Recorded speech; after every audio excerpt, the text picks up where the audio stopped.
J'avais entendu et j'ai vu. Félicitations à Congo Promo TV. Igela coiffe ikote Papa na Kerouan éternel Kenaya Kanda Taba ikote Sensi Nganda Taba Fenenene Nganda Taba Chez Hugues la coiffe ikote Papa na Kerouan éternel Kenaya Au 174 avenue Aristide Briand, 93 320, le pavillon sous bois. À la petite porte à gauche, association Hugues Ikoté.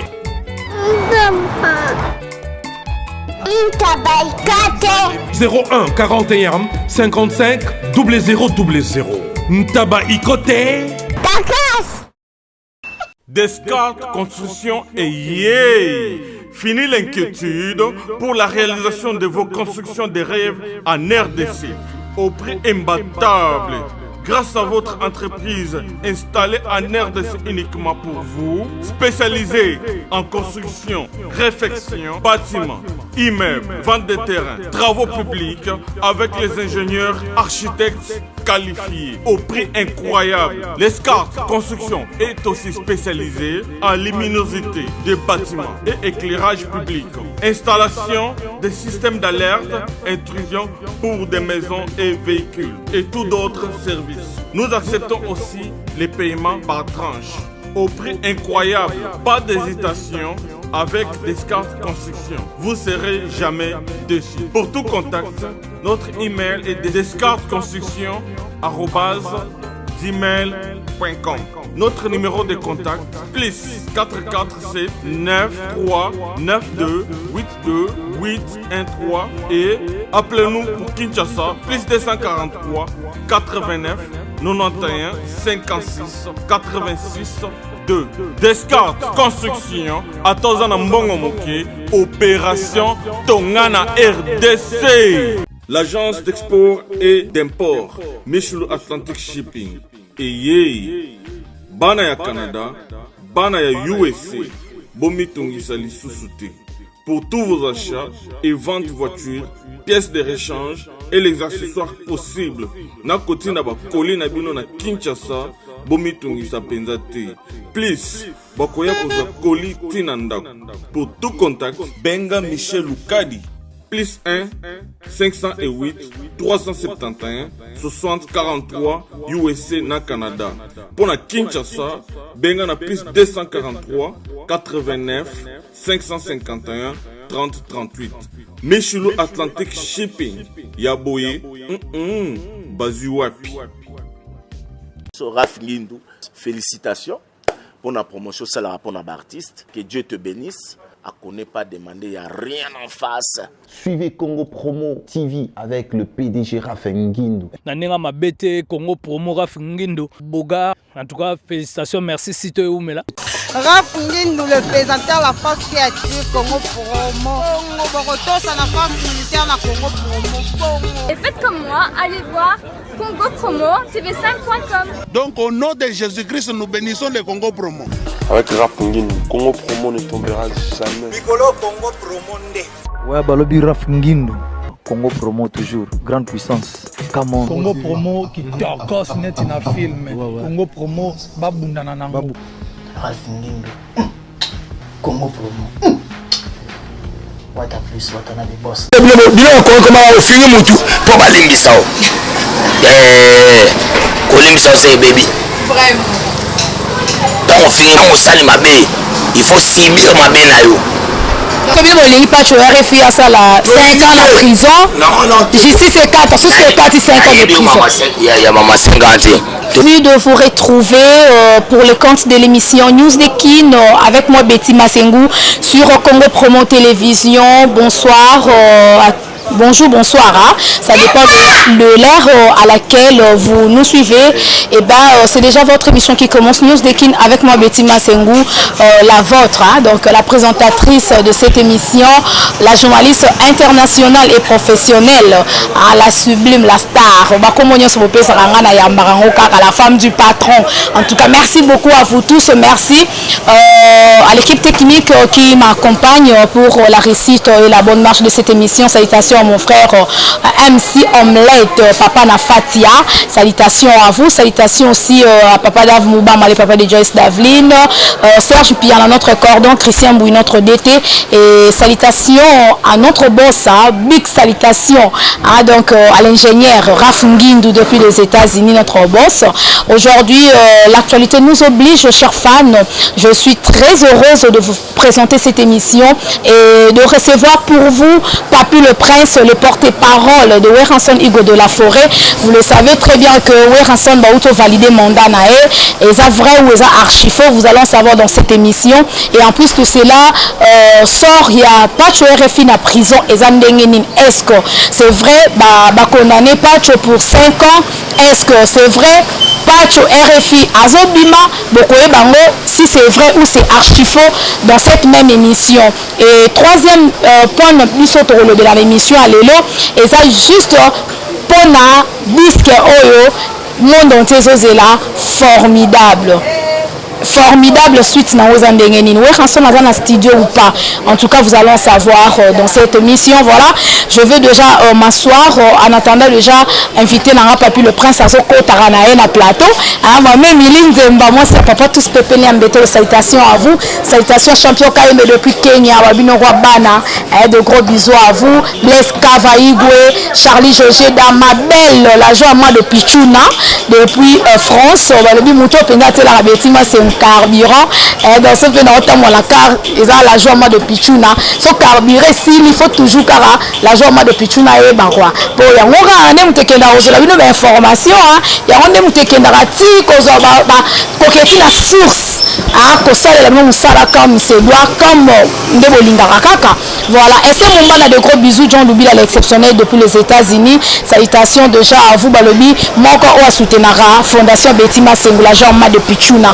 Le baba sur l'Union sur la France on a Paris bati que la joie de Pichuna moi si kitoko moi soit kitoko à peine mbongo quoi. Merci beaucoup déjà je veux déjà m'asseoir en attendant car fan de Bolingara émission Nabino News de Kin, une émission pas comme les autres, une émission socio-culturelle.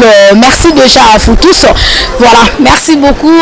Je suis déjà avec mon invité Papy le Prince. Bonjour. Ouais, bonjour à Betty Massengou, bonjour à la fanatique tout le monde dans mon entier. Dans la CP Sosa, à Betty Massengou. Yo so bengai na choité. Vraiment ma fan Baléli ma mais Betty Massengou. Qu'est-ce qui se passe? Papy le Prince ça fait un bail dans l'émission News de Kin. Pourquoi? Et ben nazana awakande bolinga raso bo bengi nazala kana e po ya répondre na e azara disponible pour na couper ça ba news au Italie wenge musique à maison mère au Italie Weranson Hugo de la Forêt. Merci beaucoup Papy le Prince surtout d'avoir répondu à notre invitation. Ba fan bazolanda yo santé ça va boulot sur les kandenge nini et puis maison mère Mobimba ainsi que Weranson Hugo de la Forêt. En tout cas là c'est belle magasi Betty Massengou parce que na sara na émission c'est pas mon ngate d'abord on remercie batu ba na ngamona parce que ba Papy le Prince abelaki j'ai vu compris que balinganga c'est un plaisir à trop yango tango na commis bien malgré je suis convalescent mais il faut la satisfaire public en tout cas la militation des abonnés tous les fanatiques qui a wingé musique à maison mais Papy le Prince la bouche autorisée et puis l'inspecteur général col gréco-romain vraiment d'abord va tout na banda na profiter na pesa bambote na boss nanga wazuta na biso mon président monsieur l'honorable Noran Ngama Makanda wazola na biso andira palais to banda benga palais o rasoni souhait qu'on parle honorisme. Ah bon? Ouais palais o rasoni comme palais honorisme dans la biso là na rosa penga tena pesa mbote na mama na biso pazola na biso na ndira ki États-Unis possiblement na Chicago na palais o ezaki o rasoni ka Chicago palais honorisme comprendre. On a exaucé, Bagdadi, Batubasa. En tout cas, on ça va dans la minute de préparation de Makassi. Batuba et Biguet, toujours informateur. Toujours informateur pour nous préparer formidable. Il y avait un temps où on travaille toujours en coulisses. Mais, ma fanatique, il y a boss la biso en tout cas, bazui coulisses, mais c'est là qui est toujours là. Dans la minute de sur la petit toujours là, il y a des répétitions populaires. Donc, chaque mardi, mercredi, jeudi, tu as bon la samba player. Mardi en coulisses. Les rois de frapper sa chance, c'est pas la Milobassi. Et surtout, Bago Ignote soutenir à niveau il y a WhatsApp. En commençant par les chanceliers de Ouérançon, ça dirigé par Dortaï Gemalongi, Batitika, il va faire des millions. Rachel China la poétesse, toi, Alpha Mampouya, déjà Limaïmona, toi, c'est l'info, toi, là, tu es belé quand même. Toi, les vrais Ouérançonistes. Ouais, ça dirigé par le président docteur Ride Touka, toi, maman Douche, le niveau, il y a Bagoma. Tu vois, les 100% Ouérançon, en tout cas, bonne guérison. Yemoro, les qui n'ont pas peine à parler, au Babin a combat Johnny Milongi,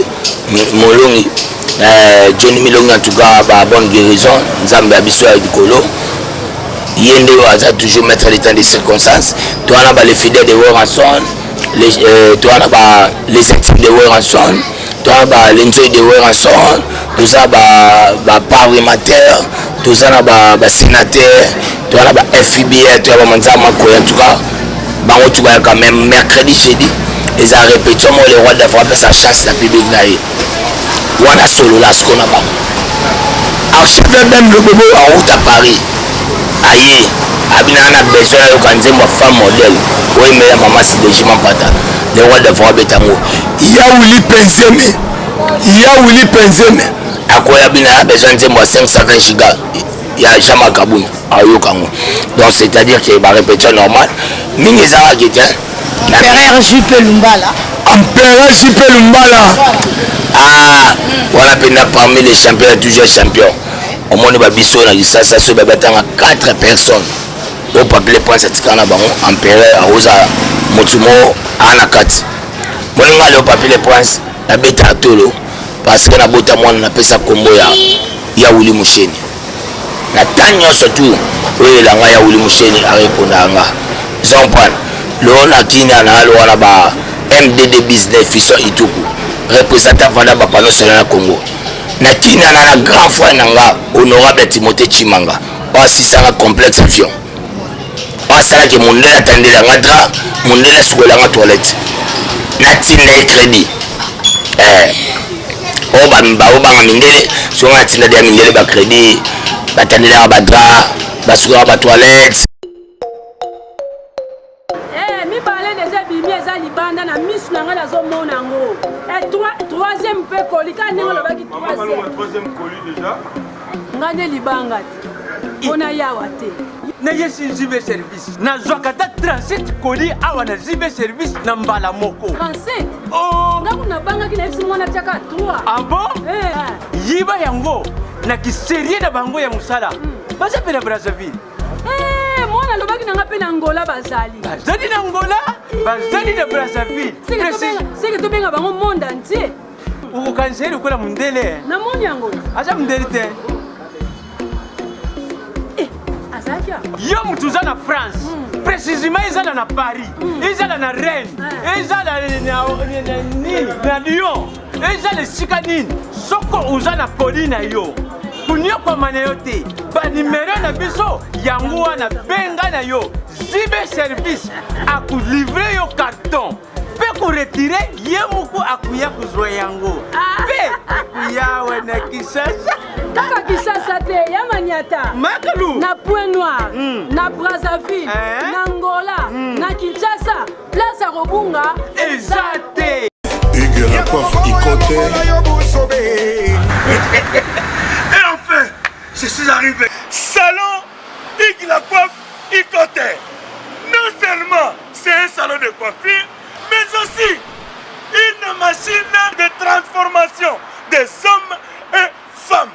Regardez-moi comment je suis. Vilain. Mais attendez, 2 minutes. Bogard. Vous allez voir.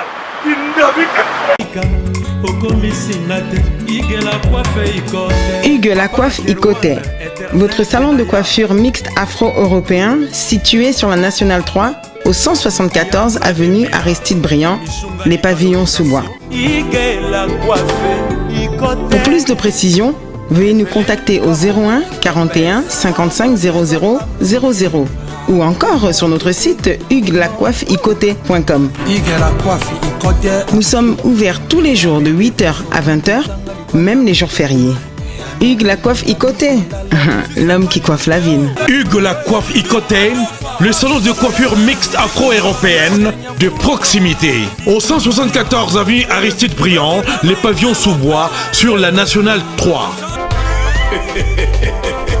Un seul numéro, 01 41 55 00 00. La beauté de votre chevelure chez votre frère. Hugues la coiffe Icoté, même père, même mère. Chikicha, chikicha, cha cha. La beauté peut tout changer. Salon Hugues la coiffe Icoté. Quelle beauté! Sexy pour les femmes, ndindindi pour les hommes. Et puis on a tiré. Voilà, en tout cas, merci beaucoup, Papi le Prince. Formidable d'abord. Pour y sujet na biso liboso tozo bananango et ça évoluer ndenge toujours maison mère na studio ou comment? Ouais, déjà il toko la minute on les aboyés. Tito on va fin du mois prochain déjà c'est formidable. Bah travailler à ma cage, j'espère tout ça dans tout ça émission c'est formidable ça qui marche signe. Le roi de la voix ça qui chance na Nicodème et puis la café room. Oui. La café room. Et pas ça chance na animateur na biso. Le roi ba Jamaïque, le roi ba Diego, le roi ba Goldberg.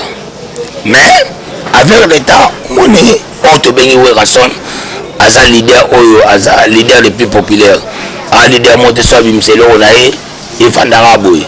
Surtout nous babilo Mustafa ba biso mamboy. Surtout ba mama biso ba Jenny na espace tout ça ba biso mamboy. Werrason on a comme un problème. Parce que tant que bêta 7 jours de la semaine parce que formidable c'était juste continuité à 7 jours de la semaine. Ba tellement ba voir on ma casse. Il y avait bato abino to sangati tanto kola ngana obetito yebi bandolo ba mutatika sima moi sali gorodo ils si le comme bandolo ba yo moi batambo ba van babino en tout cas ndeto aboye to tika la tête on la formidable yo moi to zongi studio parce que lelo na Congo batu ba yebi il y a un message auto bima comme on est d'ortense de l'état don de Dieu abi we rasona ndao na ngama marche pas tout le monde écoute la ndao na bana na mwasi tant na wera yembiote sige faut la imbao parce que même quand on m'a dit que là c'est aussi à ça jubilé mon tout a imbelete parce que leader suka mtanga imbaye yo moi to zongaki to va jubilé par rapport à ni ya oyembat bon so wera yembio so na so imbao la semaine donc c'est-à-dire que belé ba yembi docteur Jeff Leteta quand la batu ba yembi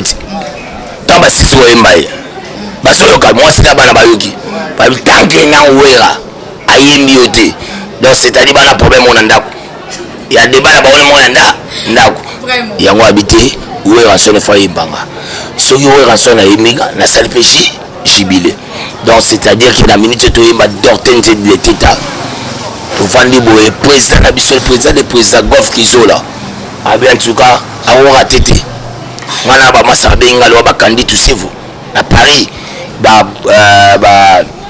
Bassman Kinganda après ba wora tete na 4 jours de la semaine il faut babima surtout ni ba Chikito Bango ba Alemo la Paris Saint-Germain ba ibso donc c'est-à-dire que formidable la minute tout ça en cheval tout na biso suka tout ça ba clip entraînement au BTP là on a biso la studio donc déjà nazo pour mettre ba fanatique na biso ba mois prochain ba aujourd'hui formidable donc bon mon extrait il y a la samba kaka au gato bina c'est générique hein générique soit parking côté sabao et kangi bao il faut parquer mon voiture là au parquer bien quand on la voiture là yo beti parquer bien côté sabao bon bien donc c'est-à-dire parquer et le konayo et ce moya malam pour moninga msu azwa na si Nassima.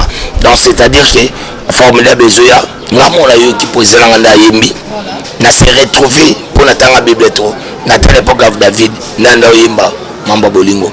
Na moni siko que David a kosa pour ça oui ensemble tazangi leader. Donc c'est-à-dire tous les fanatiques à Wenge musique à maison mère, bon c'est la voix formidable ngebima, bon se pela, bon se retrouver, ba misela bino tout au baillé parce que ça passe à Werason. Werason le roi de France mutu oyo asala ke dépend na fula batu. Na ba oba boya kai, na ba oba ndima kai, mais akoyi ko boya jamais tege. Bato ba susika ba fula bangote parce que son passion les efforts à loka à propulser batunyo surtout il y a une petite chance encore une fois na ba mission tout ya sika ba yaki oyo yebi bango ba se retrouver la carte formidable pour boyo kapé ba voilà bango oui ba peut-être lelo Ronaldo na yemba boye parfum d'hiver yemba boye Michigan yemba boye nani Basile yemba boye oh donc presque batutu Wangila Mbaraboui, Tina Mbabo. Donc c'est-à-dire que le roi de faire petite chance, mon toit s'est retrouvé, Nakata formidable, Azala vraiment baillé quoi parce que ça identité naïe. Mais tout le que formidable non zongela yo Papi le Prince, et ça c'est un maxi single ou un album pour te que comme album. Mais quand on peut éclaircir ba fan balingara Weranson ou balinga maison mère Mobimba. Et c'est comme des albums kala. Namito sur le roi de Vavou, toujours pour sa chance. Chef d'état-major, Papi Kakol, Azui Sunzem, Bikorine Makaba, Azui Sunzem. Donc c'est comme des albums parce que bah demande à trop. Bah tout bazo yakus, banda kosenga banzem la façon parce que au moment de l'eau, bah lobby, on reconnaît les bons arbres par son fruit. Donc tant on dit bah fruit ils ont mon nana, tout banda na single. Et comme Batunde va comme si on a un album. Album on a combien de titres? Ah déjà comme Papi Kakol azana titre kuna ozui Bikorine azana titre moko ozui susu Nicodème et ça a combien de titres? En tout cas disque la biso ils ont un problème de Batu. Batunde va menacer biso la machin. Bon yo pas ola mukalelo bité Weranson ngapela besoin de temna. Siko tout ça ndé. Tant que zapela iloko naona mabo bon pour te le au Sandé. Parce que les 21, dimanche le 21, tout ça, bon, on a un espace héros fortune.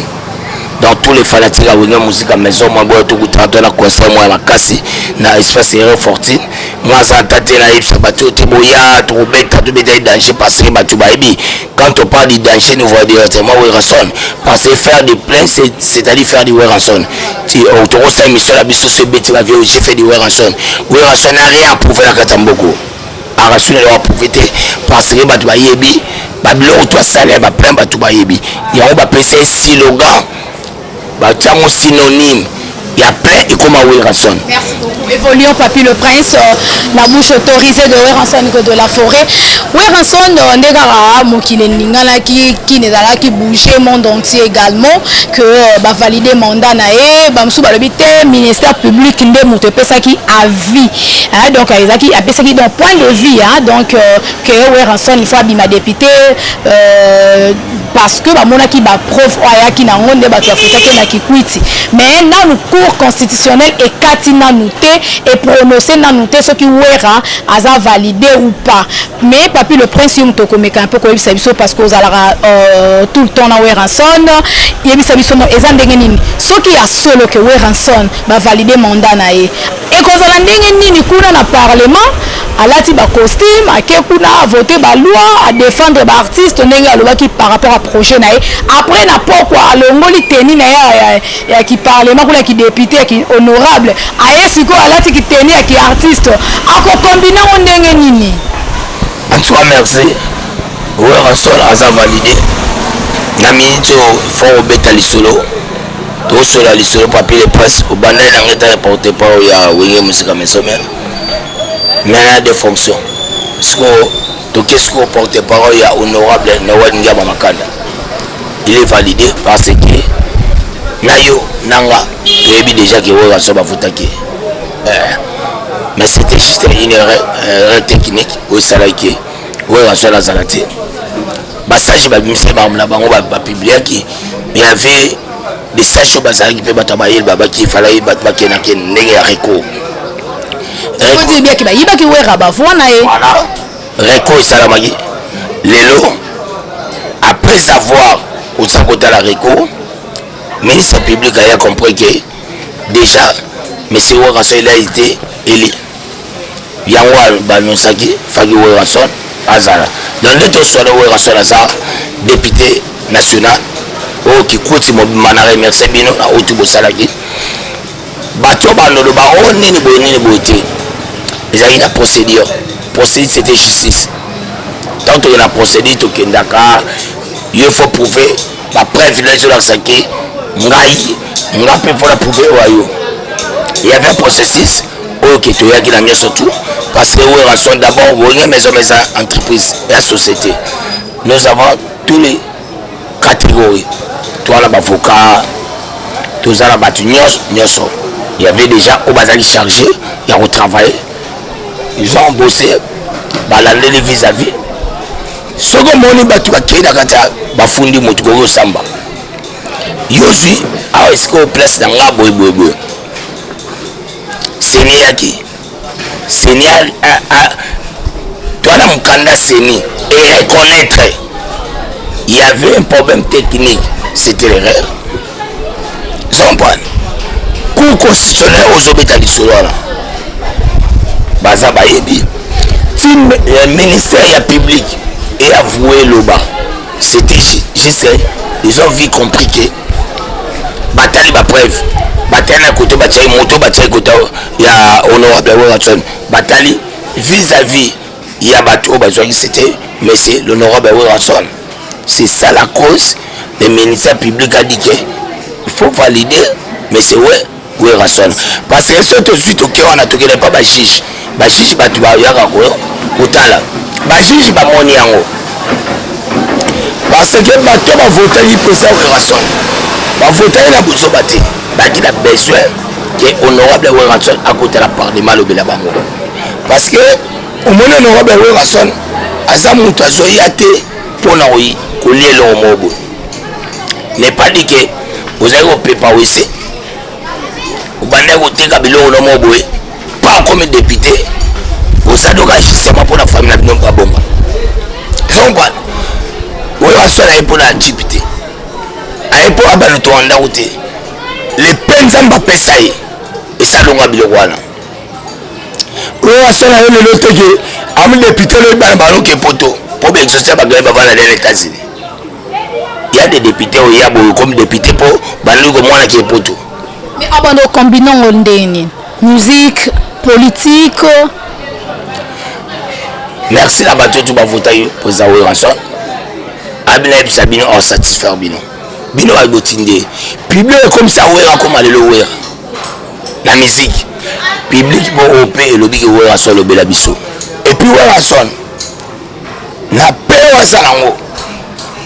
O sali nango yango moni à satisfaire à le bela public. Vous à la calme tout côté parlement. Papier les postes pour monanga. Tout côté parlement. Vous appelez là néao. Porte parole et honorable. Vous appelez là néao. Betty, moi c'est vrai prochain. Na benga lelo mo ba mo na biso ki sase bo mabiso ngobi manana mo la tela mba mo bote o jwa faire simbate parce que ba pologa parce que moi ça ba kasi bana poto ndebi le boza subo comme la tango bete bo ça pebi biso c'est bon comme la tango et ine bino on est comme ko kitabo to mona o c'est pas la biso le kutaba bete ba ko sorti pour la bimana na unanga c'est na la tipo la o le mbote le taba bete na obimate moi les à la kin awa faut bien comprendre ngo bo ma papa la typologie bani bo j'ai pensé qu'il a respecté climat voilà climat la biso et c'est là donc ça relax pour moi et l'équipe makas mais papi le prince balobi c'est ça on nga lo ba posa ba tout balobi que wera tanga kokoma ozobi lenga parlement a repeko akoki obwakisa na ye mile musique ayamo négligence moko ekokóma na kota musique on atunaki akokombina ngo ndenge nini nyonso mibale wana. Il avait bien dit aleka na misio bi Werason passionné za musique abeta musique c'est-à-dire wana eko défendre kosa bato o batindie bai ba wera sasa mwana mutinda la bango pour expliquer to ala bebele awa to bandolo ba monsieur ke mulai il faut te déclarer ou wera se fa déclarer baptiste bazala ba trois fois basenga yo ko ndima boye beti wera sonde to ba formidable o luke bimati to kota studio séance ba futa ngwa tant au vide to ke ba clip à tout foot à battre ça me fait clip et le wato kene babilamba wa somme ya pobalata il foot à moi après to le wato kene na ndenge et bien no bita là-bas elle toi les ambons parce que yo mo ouais en ça côté formidable yo les gars la super ba ebisa yo nzembo sans foi bachelo la kata nini so mbongo tu président ouais rason l'honorable no wanya makanda bebisa pour nous sacrifier pour battre un dieu sans foi c'est clair. Parce que moi, tu as déjà goût à politique. Au moins, la politique, on a beau péter à quelques parlement, à voter la loi. Mais la musique, azo pèse ça trop, mais azo s'est retrouvé. Azo ça a toujours piraté, n'a pas disque naïe. Au moins, tu que, et ben, donc, il t'appelle moi de goût, et puis c'est moi de goût, plutôt, il y a musique par rapport à azo pèse ça trop, azo, na retour, azo soit moukié. Aïe, pépé, c'est des goûts, non? Non, pas de goût. Faut me abunda nekuna bazwa rendement d'artiste. Azo de goût. Faut même akamunde fait ebonga. Musique quand on parle artiste à musicien, comme n'est pas musicien, artiste. Peintre artiste. Son bon. Peintre artiste. Bato basala ba sapat ba coordonner ba artiste. Ba ça art. To benga musique. Donc c'est-à-dire il est là pour abunda au babeng art. Bato ba comme na rendement na baon. Son parle aya pour la dégoûter. À chaque fois combattre ndeki rendement au ba tisimba bazwa. Au moins ba biso pa pele poise. To e permet après ça au son. Non e pe chou musu pe to vendre pe boeba. Moi au pe boeba et salike. Et là au mobo to vendre na prise. To beti pe de moto beti terre. So aussi mbonde. Ba futa bisote ba sokoda boloba. Ba mamutu ba beta ninga otomona ba mama sokoda ba sarele ba mo bunda ba mo. Donc c'est-à-dire que tout ça là motango droit et ba mise pesama. Biso pe ba to sai pa la bango toujours vie to vivre. Tant que pesama ti. A go pesanga ça. Est-ce que soit pesanga ça? Est-ce que pesa peut-être fiot? A éviter. Soit pesanga descend. Est-ce que mta jui? Moi rejoindre descend. Son pas. La jui a petit dans la jui. Bon mutu musu. Donc c'est-à-dire là besoin que biso tunde papa la biso fachaye. En tout cas merci na papa Fachi. Ngala sepeka la rigueur na o. Kokota na rigueur na yo. Bando so ça va tout droit. À l'occasion de rien, na oki ba marché, on dit même pays. Son pas. Donc c'est-à-dire cela ça que boye baké notre président Werason a toujours mission et le recalé ça parce qu'il faut tout d'abord des bases au travail. Ba mission déjà ba féliciter Werason pour na landa qui na yo qui babi papa chéri j'ai bien na féliciter Werason qui encore héritier Watanabe na éviter est-ce que monsieur peut bazar ba faire rigola ba Fali ba Kofi Olomide ba Félix Oazé quoi bana ni sous ba féliciter Werason par rapport à ya ndenge ba valider mandat na ye. En tout cas, tu vas féliciter. Merci. Congo, il faut y merci. Na,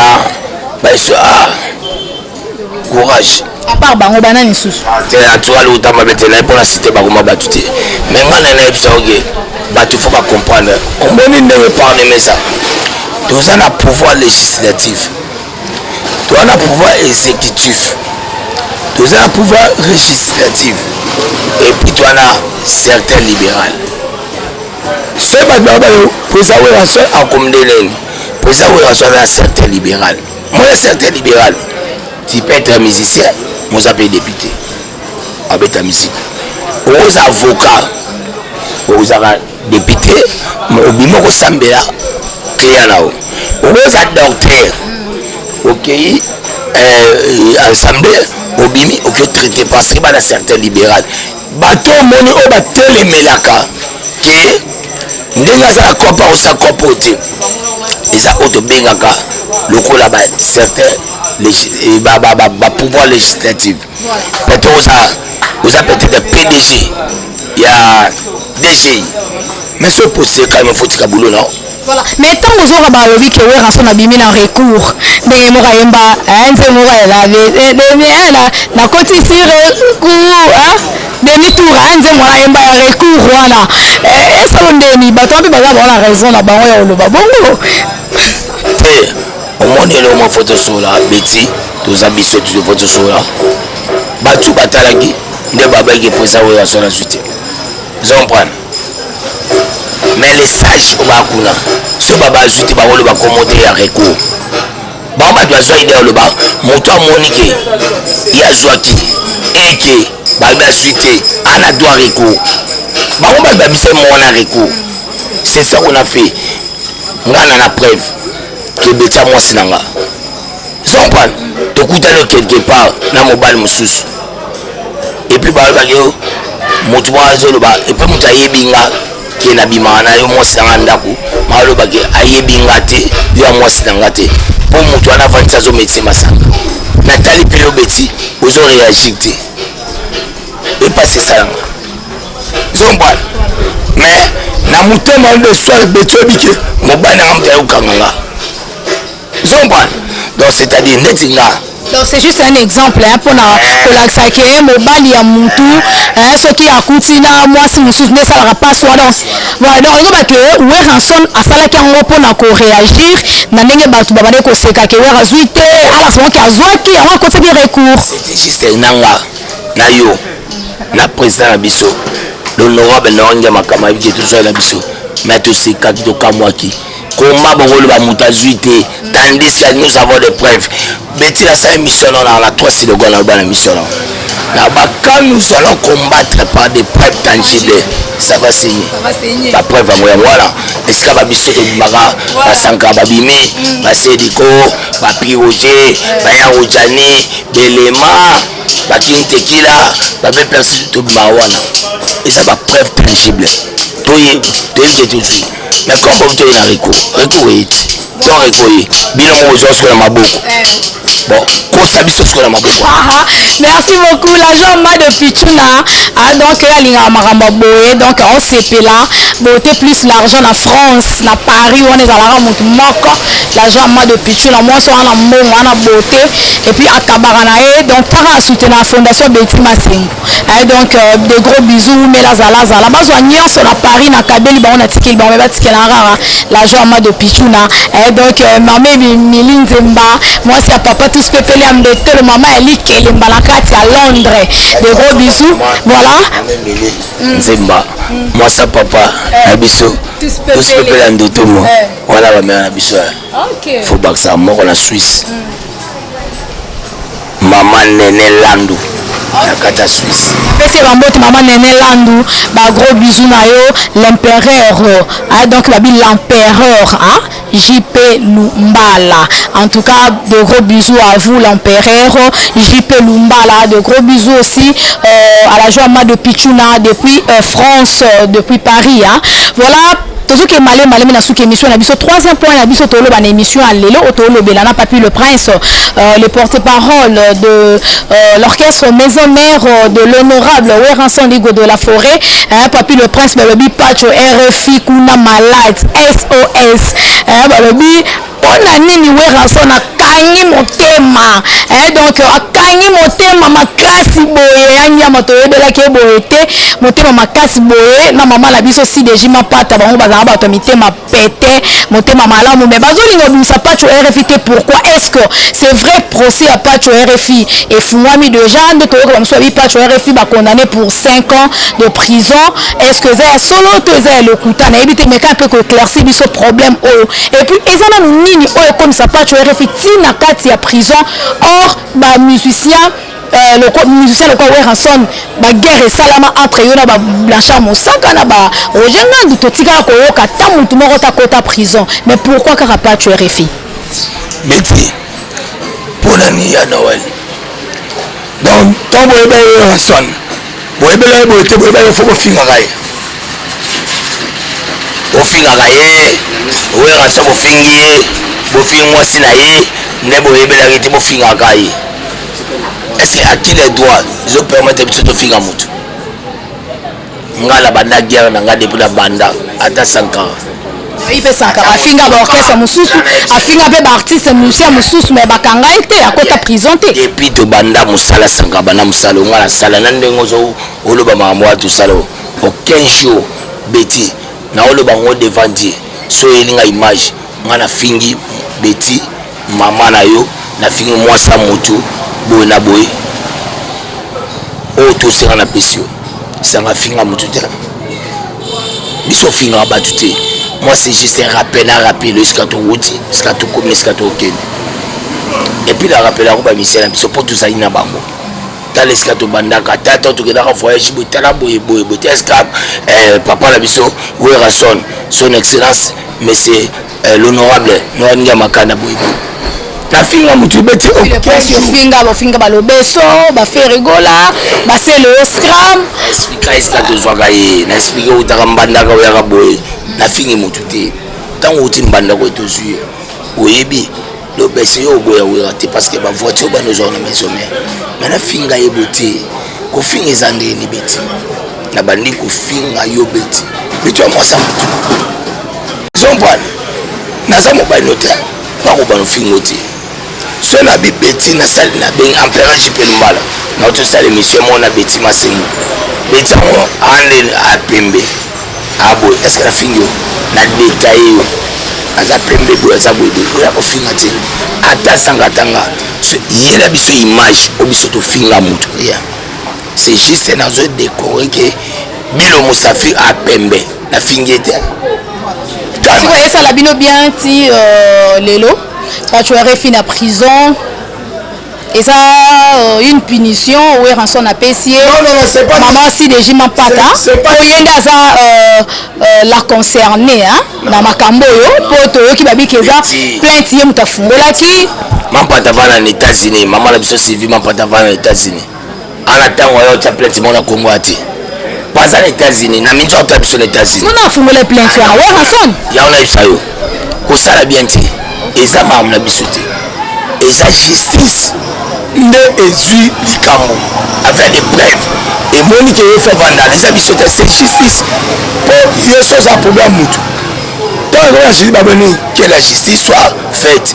donc beta basona ngati masona mama Sylvie masona poza wera santé kendele pa bata justice o batindela makala mais justice on Monica Pacho RFI tandis que ça ba journaliste belene ya basi to ebi pour ne pas citer leur nom ba finga Weranson ba loba n'importe quoi sur Weranson ba kanga bango te pourquoi toujours Pacho RFI nde ba moni justice Monica Randeye c'est que donc bilo ba ki te finga Weranson ba mona ba te finga Weranson ba mona ba te ya baba non na 9 jours de vol mais un jour ils rattrape tona mutuna wana bobanga bango non obeta basoloni yo beta justice côté mutu passer bakangisa nini so bakangi yote so bakangi yote comprendre justice ya te mais justice ça veut il y a pas mutu qui fungola plainte c'est ça yo na biso que la justice et ça on a et mon a même pas mampata yo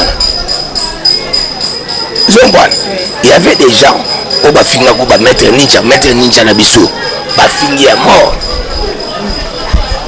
ndeko na bino tiake ndaga bakangaka nyama ko wana est-ce que boye ba ki wala kangisi wala tika kangisi c'était maître ninja ntafunda zombwana mais batu bazo ba basani ba o kangisi peut-être pas maître ninja yo tanga ko mawo pour la baisse o kanga mo mo na baisse o ke le sky o go vendre mo na baisse boko limbisa te po ba journaliste ebele lelo basakalaki beti na isubo beti au moins de soiranga a auto soiranga wa journaliste si c'est ton travail faut pas que journaliste soit au milieu du village journaliste ça moto faut propulser ba Michel Abino oui rançon d'abord photo bana à part musique na 3 fois titre na 4 baksami il est d'abord l'ambassadeur universel de la paix ba respecter ambassadeur universel de la Croix-Rouge ambassadeur universel des affaires soda l'éloge honorable député national photo bana bablo wana tous appelle à 3 oyambinga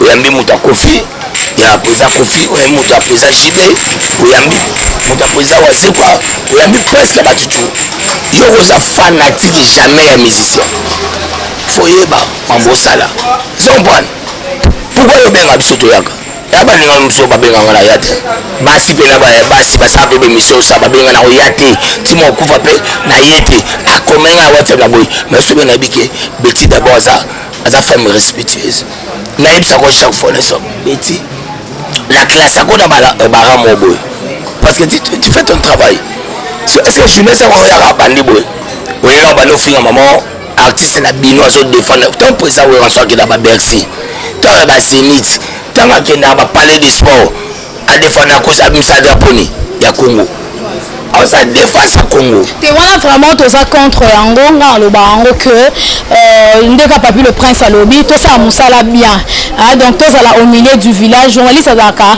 basentiment na biso ezalaka hors média hors télé tosala yango en dehors mosala mais na kati ya mosala sala analyse sala mosala na droiture na banorme nyonso enoba injure surtout injure ya déjà infraction eloko mpe pacho asali même bajournaliste ebele bacondamne yango eza malamu te mais na minute oyo eza eloko sikoyo eza eloko akolimbisa papi le prince c'est pas une obligation c'est une demande oyo bajournaliste bakendaki wera soki taboyamba bango banati lokole oswala wera te demande osala pa wepalanga te oswalanga porte parole na ye et surtout mais vous êtes la bouche autorisée de Weranson. Je suis la bouche autorisée de Weranson là narobo yango te et surtout moto finga il est responsable est-ce que Weranson eza tango finga ye grand frère na bango avant na kana ya Jonas Mbesi aya na wera na famille o ba frère Patrice pas Patrice ya na wera ana balelo wa baginkoi wera za bana ba exaucer ba gladi wana pela ba exaucer ba pela ba camarade oba ota ba finga papa ya baninga na bango tosala te bino koma ofingi mutu po balimbisa o kolimbisa o c'est baby vraiment tant ofingi mutu comme tu remets qui les droits les pauvres papa monsieur Félix tant osali mabe il faut simbisa mabe na yo parce que même olingi pacho RFI à ça là 5 ans en prison non justice et 4 parce que c'est 4 5 ans de prison ya maman 50 tolingi pete menangi na mais ouais rançon ako récupérer puis plainte na linga na panda yo au comprendre que ndeto saboy mondo saboy Betty osala ba monsieur belé nanga otozo mwana oui ça nga plaisir nga plaisir na outi école là-bas bien analysé bon na ko respecter ma casse Betty aucun jour Dieu m'a parlé na ko gafé pendant na yebi Betty place à Tchanga tu vas reconnaître bateau reconnaître la valeur de l'autre ils a âme libérant la vie donc tout ça boyo mon frère avait commis l'erreur erreur wala sala kiango c'est pas présent au rançon c'est grâce à la justice de monique et le roi sali azo mérita vanesika boy avec le temps on va voir mais pour le moment c'est pas le temps de parler. Voilà, merci beaucoup. Donc l'horaire est déjà consommé. Papi le prince a le bien très bien avec le temps. Weranson aza mutu aza papa, maman si de jima pat aza maman, ba fanda toyebi que ba obimisa pas tu RFI mais on est batu bazo loba et ça l'a bien té.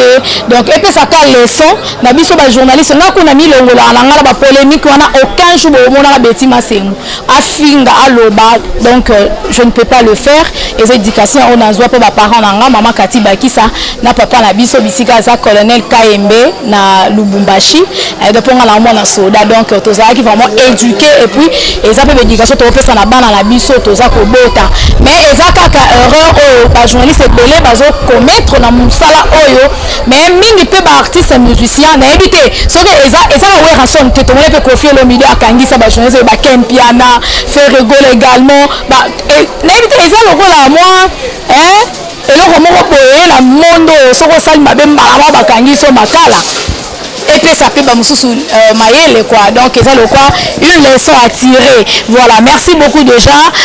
Na Papi le Prince, nous sommes à la fin de notre émission. Programme Zandengeni à Maison Mère et puis quelques salutations. Numéro de contact quand na fano balingara baza ebele o balobi Papi le Prince balingara mingi na ebite bolinga weza ndengeni yango nini yango Papi le Prince eza nini kaka kobwaka leader toyebi ke aza mère apale mais sikoyo na bafano balingaka yo oyesi bango nini leader moi problème commissaire donc en tout cas le temps avec la fanatique tout balingara winge musique maison mais comme na uta chaque mardi mercredi jeudi tout ça bon ensemble player boire tout savourer bonne musique ya winge musique maison mais et puis bateau ba ya bazade à la chance yo avant couya formidable mais le 21 dimanche le 21 tout ça bon on a espace héros forti na ngenge boya vraiment on a beau se retrouver donc disque la milo calamité zo biba formidable zoya beau se retrouver beau comprendre beau yoka beau sina yoki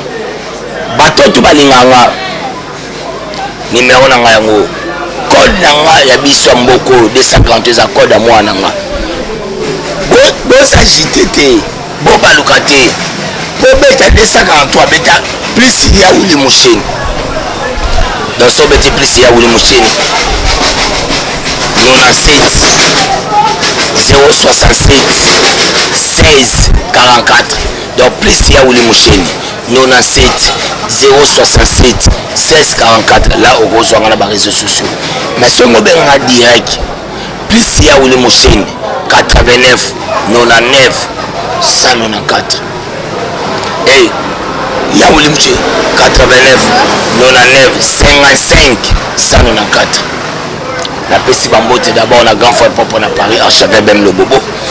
Félicitations à Opération Zéro Fénéa aux fortifiés Bayabaki Moussala. Na remercié ya Willy Penzemi Provia. Ya Garé comme na kata Belgique. Ya Roger Mvombi. Ya Willy Opelela MTT le Japon na kata Dible moninga mambo de Dible. Vena ngali ki makalaki. Petit nga de Marc Mayas Lucas na kata Fela na Robo Sanote. Na Londres na remercié Titi Mofuta 3D. Apiki banda somba le latalelo ya Bogalide bana macha Londres. Blanche Kasongo. Les mannequins bambote Boris Boukoussi na Robo Sanote. Kana poto na pesi bambote na honorable Lutumba. Honorable Lutumba. Ton mona honorable Lutumba na mona mbana moko. Président Donali le président Donali. Bambota trop et pas ya petit na Papi le président Donali. Président Golf Kizola. Na Robo Sanote. Ben Mouka Chamolombola. Les sapologues. Belle Moukache la Robo Sanote. Sur la bosse les bébés. La remercier Blaise Kinois. Bambote. Maman la biso. Blaise Kinois la Robo Sanote. Jolivette Samba. La princesse de Bordeaux. Balobi Malaika voit Papi le Prince. Na pesi mbote dans Maman Nene Lando. Na kata Suisse. Maman Nene Lando na kata Suisse. Komelanga yobikande masolo. Joka Bumbo. Joka Bumba. Na kata France. Joka Bumba yobika lisolo. Pourquoi pas na Fabrice Mengi. Daniel. Fabrice Mengi Daniel. Na Robo Sanote. Na kati ya la France. Na pesi mbote na Julia Lando. La brésilienne. Na kati États-Unis. Guilain Sako na kati ya Paris na Robo Sanote. Donc bato balinganga la kina Empereur JP Lumbala puis via Bankale Empereur JP Lumbala comme le professeur assistant le professeur assistant na kata c'est pour mal na pesi mbote na représentant fala ba panneau solaire na kata Congo MDD business fiso itu na remercier sous ma grâce na grand frère propre honorable Timothée Chimamba na pesi ba mbote batu balinganga na pesi moti na Mama Jenny l'espace oyo bayambi biso voilà espace kitoko na lemba on peut s'élever parce que nous sommes à la fin espace kitoko bayambi biso et pas Mama Jenny na couleur atekele na lemba super donc il y a malili eza potomeli déjà ya malili donc awa accueil eza vraiment chaleureux on a jamais déçu. Papi le Prince, merci beaucoup en tout cas. Je vous remercie. Voilà, pour à chaque fois on répondra à l'invitation à Bisso et surtout où tu es la malade mais ce moni santé ce que ça va. Et Papi le Prince a abondé la rabino soldat la bino muto soutenir mbeyo. Donc moi voilà.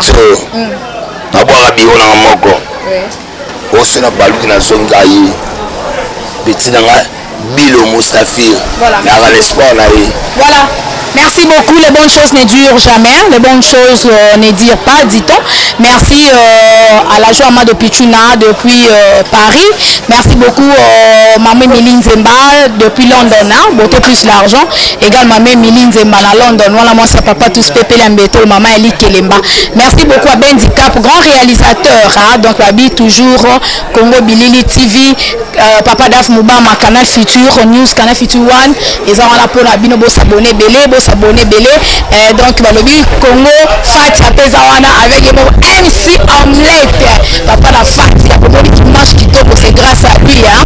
Merci beaucoup à Serge Piana, bisous à Christian Bouy, merci à mon boss l'ingénieur Rafungindu depuis les États-Unis.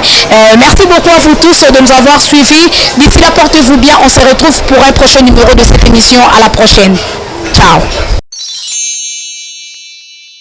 Sepela TV et yena makambu ya sika lisusu.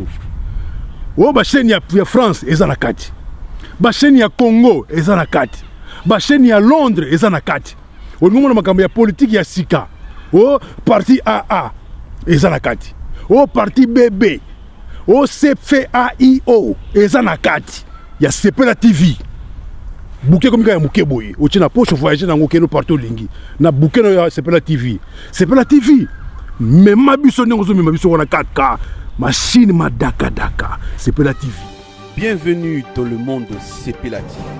Sepela TV est le décodeur qui vous permet de suivre les chaînes du Congo en direct de la diaspora.